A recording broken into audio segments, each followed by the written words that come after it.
আমার মনে আছে আমি বলেছি, হে আল্লাহ, আমি জানি না আপনি আছেন কিনা, কিন্তু আমি বলছি আমি আমার জীবন ধারা পাল্টাবো না। আমার জীবন অনেক ভালো চলছে। আপনি যদি আমার পরিবর্তন চান তাহলে আমাকে দেখাতে হবে। আমার মাথা থেকে আমার মস্তিষ্ক বের হয়ে আসছে। আমার মাথার পেছন দিকটা পুরোপুরি খোলা আছে, মানে ব্যাপারটা অবিশ্বাস্য। তো অ্যাম্বুলেন্স আসলো, আমি সেখানে বসেছিলাম। আমি জ্ঞান হারাইনি, আমি রাস্তার ধারেই বসেছিলাম। আমার মাথার উপর একটা কম্বল ছিল, আর তারপর সে আমার মাথার কম্বলটা তুললো আর মাথার আঘাতটা দেখল, আর সাথে সাথে তার গলার স্বর বদলে গেল।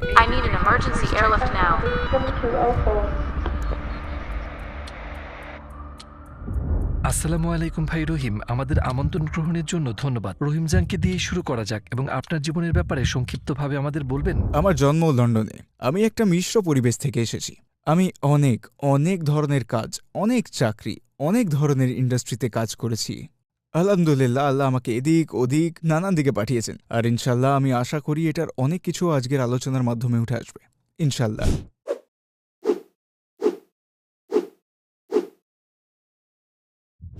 আপনার জীবন তখন কেমন ছিল? এই দিনগুলোতে আমার মনে হয় না আমি কোনো কিছুতেই বিশ্বাস করতাম।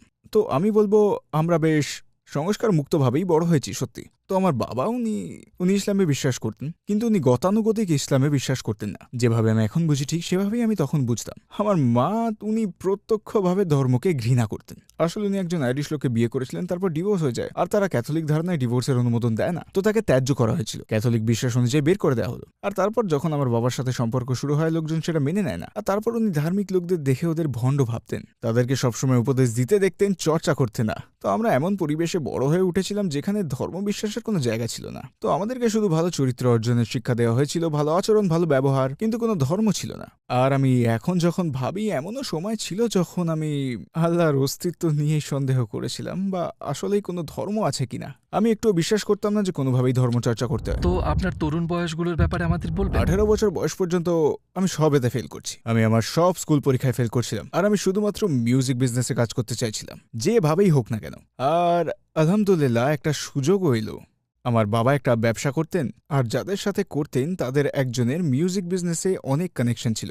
আমি তার সাথে কথা বললাম এবং বললাম, প্লিজ, আমি বললাম শুধু আমাকে কোনোভাবে ঢুকিয়ে দিন, শুধু দরজাটা দেখিয়ে দিন, বাকিটা আমি দেখে নেবো, শুধু ঢুকিয়ে দিন। তারপর কারোর সাথে কথা বলে সে ম্যানেজ করলো, আর আমি একটা মিউজিক প্রমোশন কোম্পানিতে কাজ শুরু করলাম। আমি খুব খুশি ছিলাম, মনে হচ্ছিল আমি পুরো পৃথিবী পেয়ে গেছি। আর তাও আমাকে আমার পরের চাকরিতে নিয়ে গেছিল, যেটা একটা চমৎকার কাজ ছিল। আমি যে কোম্পানিতে কাজ করছিলাম, আমরা স্টিভি ওয়ান্ডারের প্রমোশন করার চুক্তি পেয়েছিলাম। আর প্রধান যে ব্যক্তি, প্রজেক্ট ম্যানেজার যিনি তা চালাচ্ছিলেন, আমাকে ফোন করলেন আর বললেন, তুমি কি তোমার এখনকার চাকরি ছেড়ে আমার সাথে কাজ করতে চাও? আর আমি বললাম, কাজটা কি তার উপর নির্ভর করে? আর সে বলল, আমরা যুক্তরাজ্যে মোটাউন রেকর্ড চালু করব। এটা স্বপ্ন সত্যি হওয়ার চেয়েও অসাধারণ ছিল। মোটাউন ইতিহাসের সবচেয়ে বড় রেকর্ড লেভেল। মোটাউন নামটা কোথাও থাকা, বিশেষ করে একটা বিজনেস কার্ডে মোটাউন রেকর্ডসের নামটা থাকা, আপনি কোথাও গেলে এই কার্ডটা দেখালে সম্ভাবনার দোয়ার খুলে যায়। আর আমি সেই মোটাউন রেকর্ডসের একটা নতুন ভার্সন যুক্তরাজ্যে চালু করতে যাচ্ছিলাম। কোন নির্দিষ্ট মুহূর্তটি আপনাকে ইসলামের কাছে নিয়ে এসেছিল? আমার মনে হয় একটা বিশেষ মুহূর্ত ছিল, তখন আমি একটা পার্টিতে ছিলাম, বুঝলে, গান বাজনা, লোকজন সবাই ছিল, আর বেশ বড় পার্টি ছিল। আর আমার চাচা, উনি সম্প্রতি ধার্মিক হয়েছিলেন, আর তখন রমাদান চলছিল, আর আমি জানতামও না সেটা। আর উনি আসলেন, পার্টির দরজায় কড়া নাড়লেন। উনি জানতেন আমি আছি। তারপর উনি আমাকে ডাকলেন আর বললেন, আমি চাই তুমি মসজিদে আসো। আমি বললাম, আমি আমার বন্ধুদের সাথে আছি। বললাম, প্লিজ চাচা, আর একদিন যাব, আজকে না। আর উনি বললেন, না আজ। আর আবার আমি বললাম, আমি যেতে পারবো না। আর উনি বললেন, আমি তর্ক করতে আসিনি, আমি বলছি। আর আমি জানতাম না তখন লাইলাতুল কদর ছিল। আর উনি আমাকে এলাকার মসজিদে নিয়ে গেলেন। আর এটা তখন যখন আমি মোটাউন রেকর্ডসে ছিলাম। আর সেই সময়টা আমার জীবন আশাতীত রকমের ভালো ছিল বলে আমি মনে করতাম। আর আমার মনে আছে কুনুতের দোয়াটা, আর আমি যোগ দিইনি তাতে। আমি মসজিদের পেছনে বসেছিলাম, তারপর শক্তিটা উপভোগ করলাম। আমিন আমিন আমিন। আমার মনে আছে আমি সেখানে বসে বললাম, দেখুন আল্লাহ, আপনি আসেন কি নেই জানি না, কিন্তু আমি বলছি আমি এই জীবনধারা ছাড়ব না। বললাম, না, সবকিছু অনেক ভালো চলছে। বললাম, আপনি যদি আমার জন্য এটা চান তাহলে আপনাকে কিছু করতে হবে, আপনাকে কিছু দেখাতে হবে। ঠিক তখন থেকে সবকিছু নিচে নামতে শুরু করলো, তারপর নামতেই থাকলো আর নামতেই থাকলো, যে পর্যন্ত না আমি সত্যি ভয় পেলাম যে আমি পাগল হয়ে যাচ্ছি। আমি ঠিকঠাক মতো চলতেও পারছিলাম না, আমি কাজ করতে পারছিলাম না, কিছুই করতে পারছিলাম না। আমার সম্পর্ক নষ্ট হয়ে যাচ্ছিল, সব কিছু খারাপ হয়ে গেল, আর আমার কাজও গেল, সব খারাপ হচ্ছিল। আর সত্যি তখন আমি একটা বেঞ্চে পড়ে গেলাম, যা আমাকে একটা ব্রেকডাউনের দিকে ঠেলে দিল। আমি হারিয়ে গেছিলাম। আর মনে আছে একদিন আমার এক কাজিন, সে আমাকে নিয়ে আবার একই জিনিস করলো। সে আমার সেই চাচার ছেলে যে আমাকে মসজিদ নিয়ে গেছিল, সে আমাকে একজনের সাথে দেখা করাতে নিয়ে গেল, একটা ইমামের সাথে। আর আমার মনে আছে সেই ইমামটি আমাকে বারবার একই কথা বলছিলেন। উনি বলতে লাগলেন, কোনো নির্দেশনা ছাড়াই ভ্রমণ করছো তুমি। আর আমি অনুভব করলাম যে আমি চলছি, কিন্তু আমি জানি না আমি কোথায় যাচ্ছি। আমি জানতাম না জীবনের উদ্দেশ্য কি, আমি জানতাম না কোন জিনিসটা গুরুত্বপূর্ণ। মনে পড়ে একদিন ডিউটিরত অবস্থায় আমি ঘুমিয়ে গিয়েছিলাম। আমি চেয়ারেই ঘুমিয়ে গেছিলাম। মনে পড়ে ঘুম থেকে ওঠার পর, আরে ভাই, কি যে অনুভব করেছিলাম বলে বোঝাতে পারবো না। মনে হচ্ছিল যে আমি মহাজগতের মাঝে ভাসছি, শুধুই মহাশূন্যে। আমি জানতাম না আমি কে, আমি জানতাম না আমি কোথায় যাচ্ছি, আমি জানতাম না কি হচ্ছে। আমি শুধু সংকট অনুভব করছিলাম, শুধু সংকট। ইসলামের কোন জিনিসগুলো আপনাকে খুব বেশি অভিভূত করেছিল? দুটো জিনিস শুরুতে আমাকে অভিভূত করেছে। প্রথমটি হলো, যখন আমি সেসব মানুষদের দেখলাম যারা আমার চেনা পরিচিত। অনেকে ছিল আমার পরিবারের সদস্য যারা ইবাদত করতো না, কেউই করতো না। আমরা তেমন বড় পরিবারে বড় হইনি, কেউ না। কিন্তু আমি যখন তাদের দেখতাম যারা পাল্টাতে পেরেছে, তাদের মধ্যে একটা প্রশান্তি দেখতে পেতাম। এমন এক প্রশান্তি ছিল তাদের মধ্যে যেটা আর কারো মধ্যে ছিল না। সেটা আমাকে প্রভাবিত করেছিল। আর আমার ভাইও, যখনই তাকে দেখতাম, তার উপর সে বিবাহিত, সন্তান আছে, তেমন টাকা পয়সা নেই, তারপরও সে আমার চেয়ে সুখী ছিল। আর আমি মিউজিক বিজনেসে কাজ করছি, যেখানে প্রচুর টাকা আর সেলিব্রিটি, তাও আমার চেয়ে সুখী। আর দ্বিতীয়ত, যখন সে আমার সাথে কথা বলতো, তখন বলতাম, হ্যাঁ কিন্তু এই ব্যাপারটা কি, এটার কোনো মানে হয় না। আল্লাহ কিভাবে এটা করবেন, আর আল্লাহ কেন এটা করলো, আর একজন নবী কেন? আমি তাকে জিজ্ঞেস করতাম, কারণ আমি বিশ্বাস করতে চাইনি। আর তার উত্তরে সবসময়ও বলতো, আল্লাহ কোরআনে এর সম্পর্কে বলেছেন, হযরত মুহাম্মদ সাল্লাল্লাহু আলাইহি ওয়াসাল্লাম বলেছেন। সে কখনোই তার বুদ্ধি, তার যুক্তি ব্যবহার করে তর্ক করতো না। সব সময়, প্রত্যেকবার, তাও তার উত্তর সব সময় সঠিক হতো। আর আমি ভাবি, সব সময় তার কাছে ঠিক উত্তর কিভাবে থাকে? আর আমি ভাবতাম ব্যাপারটা অসাধারণ। অর্থাৎ সে নিজে থেকে তর্ক করছে না, সে শুধু কুরআন আর সুন্নাহ থেকে আমাকে বলছে। কোন ঘটনাগুলো আপনার মধ্যে পরিবর্তন এনেছিল? আমার সেই মুহূর্তটা মনে আছে যখন সব বদলে গেল। আমি আপনাকে তারিখটা বলতে পারি, 1993 সালের 5ই অক্টোবর। আমি একটা বারে ছিলাম কিছু বন্ধুদের সাথে, আর মনে হচ্ছিল একটা প্যানিক অ্যাটাক আসছে। আর এরম অভিজ্ঞতা আগে কখনো আমার হয়নি। আমি সেখান থেকে দৌড়ে চলে যেতে চাইছিলাম। আর তারপর ভাবলাম, কোথায় যাব? আমি যেখানেই যাব সেখানেই এমন লাগবে। মনে হচ্ছিল মাটি ফেটে যাচ্ছে আর আমাকে গিলে ফেলবে, এমনই মনে হচ্ছিল। পরে আমি বাড়ির দিকে ড্রাইভ করলাম। আমি জানি না কিভাবে ড্রাইভ করেছি। সেই প্রথমবার আমি দোয়া করলাম। আর আমি জানি না আমি কি বলেছি, আমি জানি না আমি কি করেছি, কিন্তু মজার ব্যাপারটা হচ্ছে এর দ্বারাই বোঝা যায় আমি জীবনের কোন জায়গায় ছিলাম। আমি বললাম, হে আল্লাহ, প্লিজ আল্লাহ, দয়া করে আমায় সাহায্য করুন। আর আমি একটা চুক্তি করলাম। বললাম, দেখুন, আপনি যদি এখন আমাকে বাঁচান, আপনি যদি আমাকে পাগল হওয়া থেকে বাঁচান, তাহলে আমি সব হারাম ছেড়ে দেবো 2 সপ্তাহের জন্য। আমি এটাই বলেছিলাম, কারণ এর চেয়ে বেশি কিছু ছেড়ে দেওয়া আমার কাছে সম্ভব মনে হচ্ছিল না। আর তারপর আমি বললাম, না না না না, এটা যথেষ্ট না। আমি বললাম, হে আল্লাহ, আপনি আমাকে বাঁচালে আমি সব হারাম ছেড়ে দেব 1 মাসের জন্য।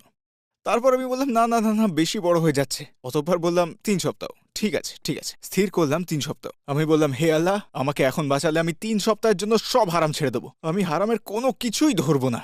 সেটা প্রথম দিন ছিল যে আমি হারাম ছেড়ে দেওয়া সিদ্ধান্ত নিলাম। আর অবশ্যই 3 সপ্তাহ পর আমার অবস্থা খারাপ ছিল, আমি তখনও ভালো হতে পারিনি। তো তারপর আমি বললাম, আমি বলতে শুরু করলাম, কারণ এই সময় আমি দোয়া করা শুরু করে দিয়েছি। আর আমি কোরআনও খুলেছি। আমার মনে আছে কোরআন যখন প্রথম খুললাম, আমার মনে আছে অবশ্যই এখনো পর্যন্ত আমার জীবনের সবচেয়ে গুরুত্বপূর্ণ আয়াতগুলোর একটি ছিল, ফাহিন্না মাআল উসরি ইউসরান, ইন্না মাআল উসরি ইউসরা। অতঃপর যে কষ্টের মধ্যে দিয়ে আপনি যাচ্ছেন তা শেষ হয়ে যাবে, তা শেষ হয়ে যাবে। আর আমার মনে আছে আমি সেটাই ধরেছিলাম, আঁকড়ে ধরেছিলাম। আমার সবকিছু দিয়ে আমি ধরে রেখেছিলাম। ভেবেছিলাম হয়তো এই কষ্টের পরেই সব সহজ হয়ে যাবে। কোন বিষয়টি আপনাকে বিশ্বাস করিয়েছিল যে ইসলাম শতভাগ সত্য? আমি আপনাকে সত্যি কথাটাই বলবো। আমার মনে হয় যদি আপনি ভিন্ন ভিন্ন ধর্মতে ও আদর্শ নিয়ে বেড়ে ওঠেন, যেমনটা আমরা করেছিলাম, আর এখনো আমার ভাই সে একজন সংশয়বাদী, হয়তো নাস্তিক, আমার বোন বৌদ্ধ, আর আমার শ্বশুর হলো ইহুদি, আমার শাশুড়ি ছিলেন নাস্তিক। অর্থাৎ আমার পরিবারের অনেক কাছের লোকগুলো, আমার পরিবারের বেশিরভাগই ধার্মিক নন, আর আমার খুব কাছের বন্ধুরাও এমনই। কিন্তু আমার মতে বিশ্বাসের পথে যাত্রাটা অবারিত। এটা বারবার প্রমাণিত হবে এবং শয়তান সবসময় কানে সন্দেহ ঢোকাবে। তো আমি সত্যিটাই বলবো যে আমার যাত্রাটা সহজ ছিল না। এটা একেবারে সোজা সোজা, একদম সোজা ছিল না। আমার ইমান উঠেছে, নেমেছে, আবার উঠেছে, আবার নেমেছে, আর মাঝে মাঝে কিছু দুঃসময়ও এসছে। তখন আমি চিন্তিত ছিলাম যে আমি ইসলামের সঠিক পথটা অনুসরণ করছি তো, বা এত ধার্মিক হওয়ার কি কোনো দরকার আছে, বা হয়তো ছোট পাপগুলো তেমন খারাপ নয়, হয়তো বা সবসময় আমাদের কোরআনের কথাটা ভাবতে হবেই। পবিত্র কোরআন কিভাবে কিভাবে এই গ্রন্থটা আসলো, কিভাবে এই চমৎকার জিনিসটা আমরা হাতে ধরতে পারছি, এটা কিভাবে সম্ভব যে হযরত মুহাম্মদ সাল্লাল্লাহু আলাইহি ওয়াসাল্লাম, মানে তিনি লিখতে পারতেন না, পড়তে পারতেন না, তার কোনো শিক্ষা ছিল না। এটা কিভাবে সম্ভব যে তিনি এমন সব জিনিস তিনি পূর্বেই অনুমান করেছিলেন যা এত বছর পর বছর ধরে সত্যি প্রমাণিত হচ্ছে? এটা কিভাবে সম্ভব? তাই প্রত্যেকবার যে জিনিসটা আমাকে ফিরিয়ে আনে সেটা হলো আল কোরআন, এতে কোনো সন্দেহ নেই। আর যতই আমরা কোরআনকে জানি ততই আমরা বিজ্ঞান, গণিত আর কম্পিউটারের বিষয়ে আরও জানতে পেরে যাই। আমরা যতই এটা বিশ্লেষণ করব ততই চমৎকার, ততই অলৌকিক বিষয়গুলো কোরআন থেকে বেরোয়। তো যতবারই শয়তান আসে এই আয়াতটি আমি বলে থাকি, আউযু বিল্লাহি মিনাশ শাইতানির রাজিম। শেষ কোন জিনিসগুলো ছেড়ে দিতে হয়েছিল যখন আপনি পরিপূর্ণ একজন মুসলিম হলেন? সত্যি বলতে আমি যে সম্পর্কটায় জড়িত ছিলাম ঠিক সেই সময় তা ভেঙে ফেলার সিদ্ধান্ত নিলাম আর বাড়ি ফিরে বাবা মার সাথে থাকবো ভাবলাম। এটাই সেই মুহূর্ত ছিল, কারণ ততদিনে আমি সলাত আদায় করা শুরু করেছি, আমি রোজা রাখছিলাম, বেশিরভাগ হারাম ছেড়ে দিয়েছিলাম, কিন্তু তখনও সম্পর্কে ছিলাম। আর আমার মনে আছে আমি বলেছি যে আমি পারবো না, আমি উঠে ফজর পড়ে আমি আবার বিছানায় যেতে পারবো না, মানে আমি একেবারেই পারবো না। মানে আমার মাথায় বড় নিয়ন সাইনবোর্ডগুলোর মতো জ্বলজ্বল করে আমায় বলছিল, তুমি এটা করতে পারো না, তুমি ওটা করতে পারো না, এটাও করতে পারো না। কিন্তু তখনও সেটা করছি, তবে আমার মাথায় এটাই চলছে। ওটা খুব স্পষ্ট ইঙ্গিত দিচ্ছিল আর আমি না দেখার চেষ্টা করছিলাম, কিন্তু ব্যাপারটা খুব স্পষ্ট ছিল। তারপর আমি 100% নিশ্চিত হয়ে ইসলামের মাঝে আমি আমার পথ খুঁজতে থাকি। আর কোনো হারাম ছিল না, ওগুলো আমি ছেড়ে দিয়েছি। আর এটাই আমার জন্য একটা পথ নির্দেশক মুহূর্ত ছিল। আপনার পরিবার আর কাছের মানুষদের প্রতিক্রিয়া কেমন ছিল এই এত কিছু নিয়ে? আমার বাবা খুব চিন্তিত ছিলেন। উনি ইসলাম নিয়ে চিন্তিত নন, কিন্তু উনি চিন্তিত যে আমি গোঁড়া হয়ে যাচ্ছি। আমার মায়ের কাছে এটা অনেক বড় একটা ব্যাপার ছিল, অনেক বড় ব্যাপার, আর এটা আমাদের সম্পর্ককে অনেক প্রভাবিত করে। আমার মায়ের মন ভেঙে গিয়েছিল, আর সেটা হয়েছিল তার ধার্মিক মানুষদের সাথে থাকার কারণে। তারা মুসলিম, খ্রিস্টান বা যেই ধর্মের হোক না কেন, উনি ভেঙে পড়েছিলেন। উনি প্রায় যখন মুসলিমদের সাথে দেখা করতেন তারা খুব খারাপ ব্যবহার করত, আর ওনার খুব মন খারাপ হয়ে যেত। উনি আমার উপর চেঁচামেচি করতেন, উনি বলতেন আমি পাগল হয়ে যাচ্ছি, আর আমি জীবনের একটা দুর্বল মুহূর্তে আছি, আর লোকজন আমার থেকে সুবিধা ভোগ করছে। উনি আমাকে সলাত আদায় করতে দেখলেও সব সময় মন খারাপ করতেন, এমনকি আমাকে কারোর প্রতি আসসালামু আলাইকুম বলতে শুনলেও বলতেন যে তুমি পাগল হয়ে গেছো। তিনি দীর্ঘ সময় পর্যন্ত মন খারাপ করেছিলেন। তো আপনার মায়ের সাথে আপনার সম্পর্ক কেমন হয়েছিল? উনি কি ওনার মতামত বদলে সময়ের সাথে সাথে ইসলামের কাছে আসতে পেরেছিলেন? এটা আমার জীবনের বড় ধরনের একটা অলৌকিক ঘটনা। চিরকাল আমার মায়ের হৃদয়ে কিছু একটা ছিল, যেটা ধর্ম, বিশ্বাস, এমনকি ধার্মিক লোকজনের বিরুদ্ধে, আর সেটা আসলে বদলায়নি। 15 বছর পরেও না, আমি যখন নামাজ পড়তাম আর উনি সেখানে হেঁটে যাওয়ার সময় এমনটা করতেন। কিন্তু উনি অসুস্থ হয়ে পড়েন, সেটা ক্যান্সার ছিল, তার ক্যান্সার হয়েছিল। আর এটা একটা কাকতালীয় ঘটনা ছিল, সত্যি কাকতালীয় ঘটনা। আমি হাসপাতালে তার সাথে দেখা করতে গেলাম, আর তখন শুধু উনি আর আমি ছিলাম। তারপর ডাক্তার দুঃসংবাদ নিয়ে আসলেন। উনি আসলেন, মায়ের হাত ধরলেন আর বললেন একটা খারাপ খবর আছে। ঠিক এইভাবে। আর মা ওনার দিকে তাকে জিজ্ঞেস করলেন কতদিন, আর উনি বললেন এটা ঠিক বলতে পারছি না। আমি সেখানে বসেছিলাম, আসলে আমরা মাস নয় সপ্তাহের কথা বলছি। এটা খুব বেদনাদায়ক ছিল।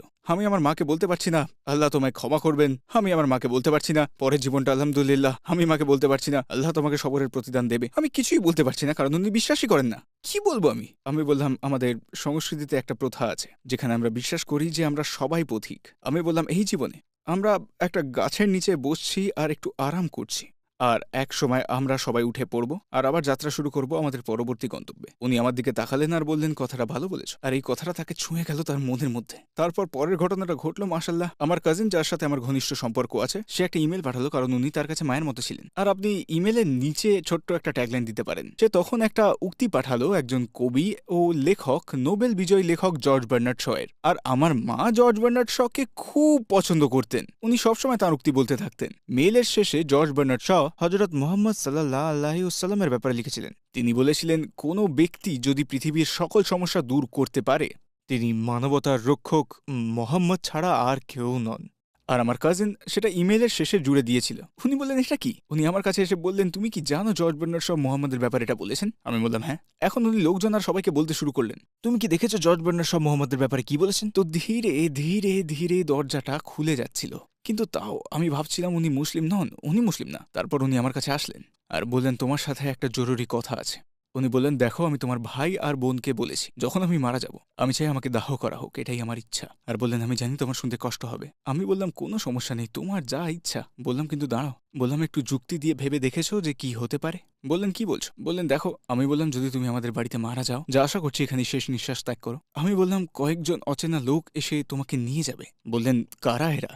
বললাম এরা ভাড়া করা মৃতদেহ সৎকার করার লোক, তারা এসে তোমাকে নিয়ে যাবে, তারপর তোমার কাপড় খুলে নেবে। আমি বললাম তারপর তারা তোমার শরীরে কেমিক্যাল পাম্প করবে শরীর সংরক্ষণের জন্য। বললাম তারপর তারা তোমার চেহারায় মেকআপ করবে, তারপর তোমার চুল বেঁধে দেবে, তারপর তোমাকে জামা পরিয়ে দেবে, উনি বললেন, কারা কারা এসব লোক? আমি বললাম, এই পুরো জিনিসটা স্বাভাবিকভাবে 2 সপ্তাহ লাগতে পারে। উনি আমাকে বললেন, এর বিকল্প কোনো উপায়? আমি বললাম, তোমার ছেলেরা তোমাকে নিয়ে যাবে, আর কেউ তোমাকে দেখবে না, আর সারাক্ষণই তোমার মর্যাদা বজায় থাকবে।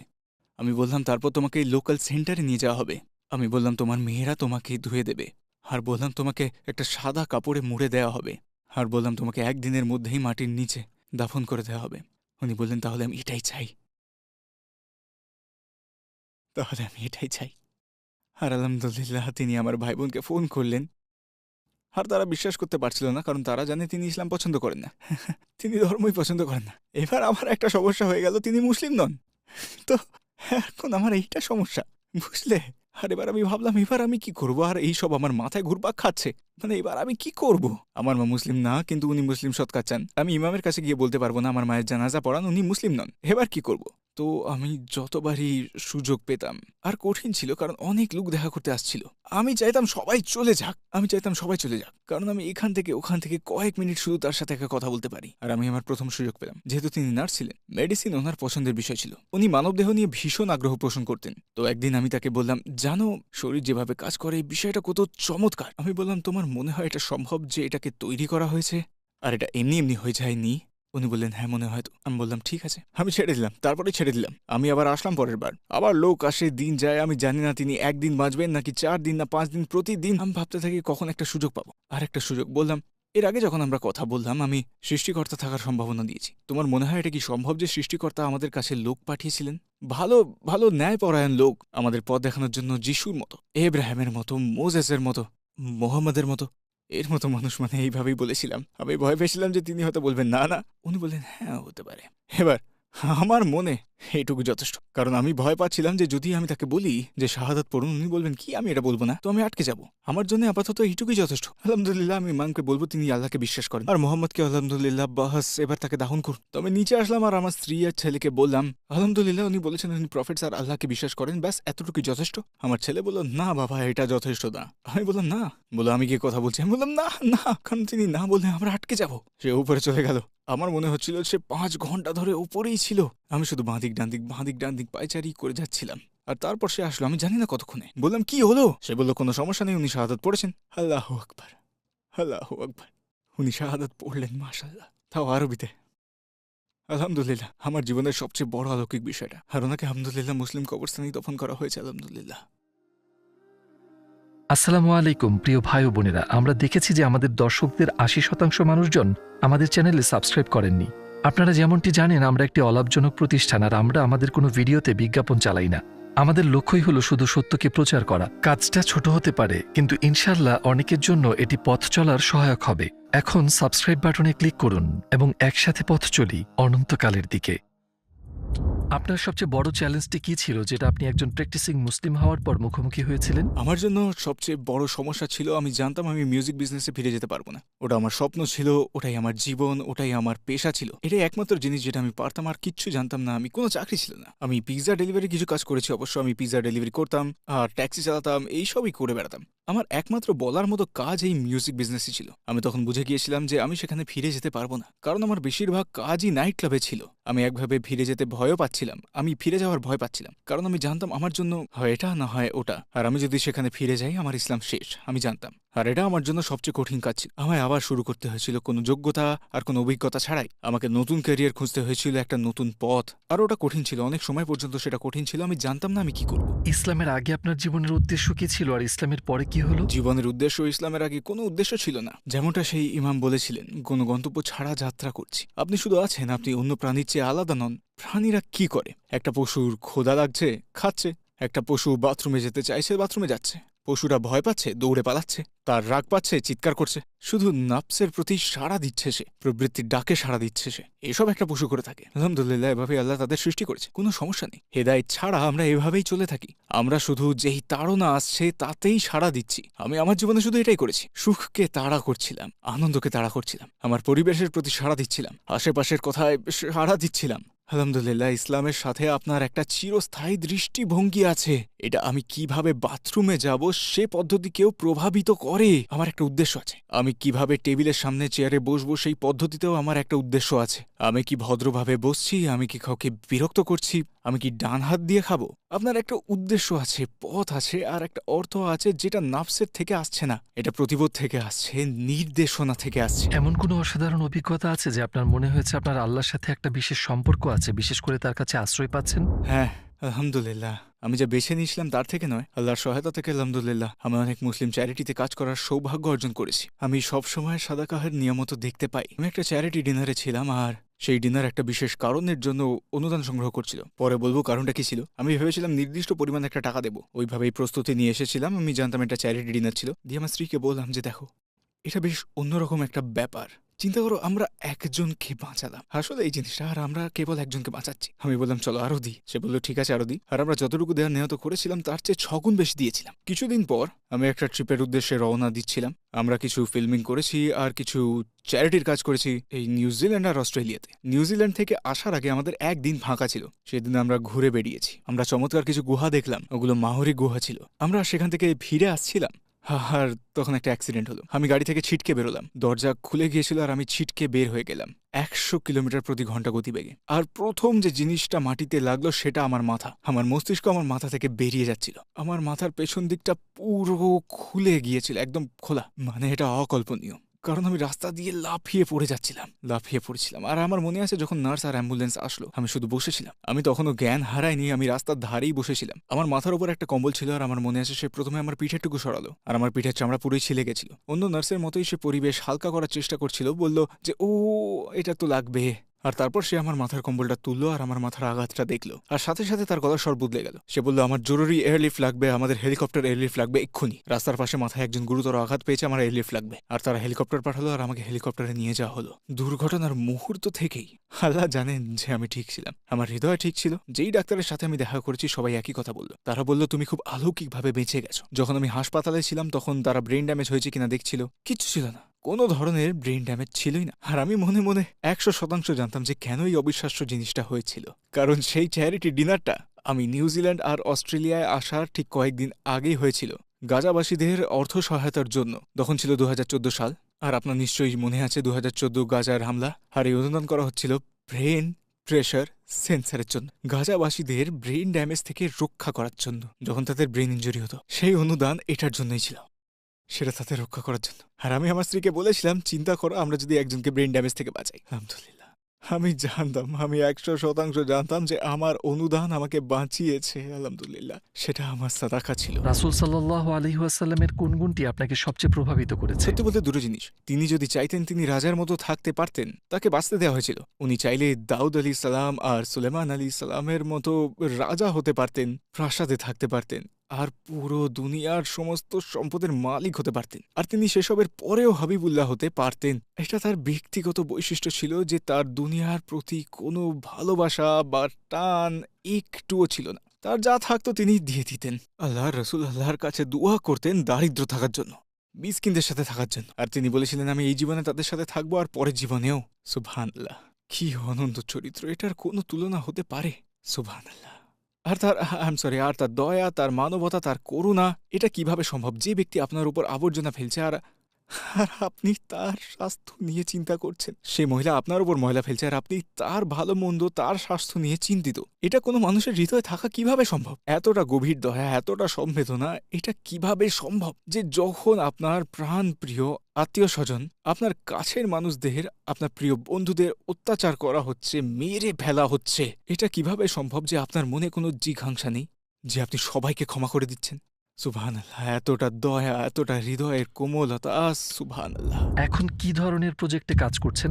তো আমি এখন যেমনটা বলেছিলাম আল্লাহর রহমতে বেশ কয়েকটা চ্যারিটিতে কাজ করছি। এখন আমি একটা চ্যারিটির প্রতিনিধি হয়ে কাজ করছি যেটার নাম রিড ফাউন্ডেশন। তারা শিক্ষা নিয়ে বিশেষভাবে কাজ করে। তো তারা সিরিয়ান শরণার্থীদের নিয়ে কাজ করে। তাদের একটা প্রকল্প হলো স্কুল ইন আ বাস, কারণ ক্যাম্পগুলোতে কোনো স্কুল নেই। তো তারা একটা বাস বানিয়েছে যেটা আসলে একটা স্কুল, আর এই বাসটা ক্যাম্পে ক্যাম্পে ঘুরে বেড়ায়, মাশাআল্লাহ। আর সেখানকার শিশুদের পূর্ণাঙ্গ ক্লাসরুমের সুযোগ সুবিধা দেওয়া হয়। আলহামদুলিল্লাহ, আমি সেই প্রজেক্টে আছি। আমি ইসলাম চ্যানেলেও আছি, শীঘ্রই একটা পডকাস্ট শুরু করব তো আলহামদুলিল্লাহ আমি খুব উদ্গ্রীব আছি, কারণ আমরা সেটা কেমন কি হবে এসব নিয়ে কাজ করছি। আর একটা সম্ভাবনা আছে একটা সিরা অডিও বুক রূপান্তর করাবো। তো যুক্তরাজ্যে একটা বই লেখা হয়েছে ইংরেজিতে, দ্য সিম্পল সিরা নামে।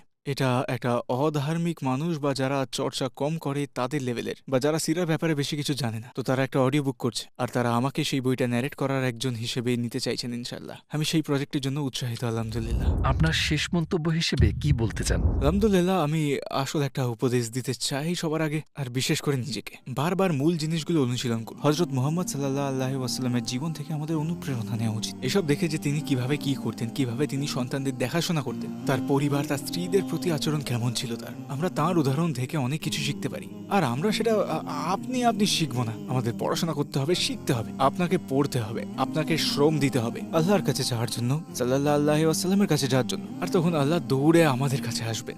আর এটা সত্যি আমার জীবনের অভিজ্ঞতা থেকে বলছি, প্রত্যেকবার আপনি আল্লাহর উদ্দেশ্যে ছোট্ট একটা ধাপ নেবেন আর আল্লাহ আপনার কাছে দৌড়ে চলে আসবেন। আর দুর্যোগের সময়গুলো এগুলোই ব্লেসিং।